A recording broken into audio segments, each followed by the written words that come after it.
টলিউডের নতুন জল্পনার ঝড়। জনপ্রিয় অভিনেতা দেবের পরবর্তী ছবি অ্যাম্বুলেন্স দাদা নিয়ে এবার বড় গুঞ্জন ছড়িয়েছে। সূত্রের দাবি অনুযায়ী এই ছবিতে দেবের বিপরীতে দেখা যেতে পারে অভিনেত্রী রুক্মিণী মৈত্রকে।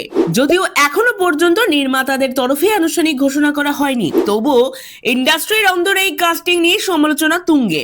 দেব ও রুক্মিণী এই জুটি আগেও একাধিক ছবিতে দর্শকদের মন জয় করেছে, তাই আবারও তাদের একসঙ্গে বড় পর্দায় দেখার সম্ভাবনায় অনুরাগীদের মধ্যে উত্তেজনা স্পষ্ট।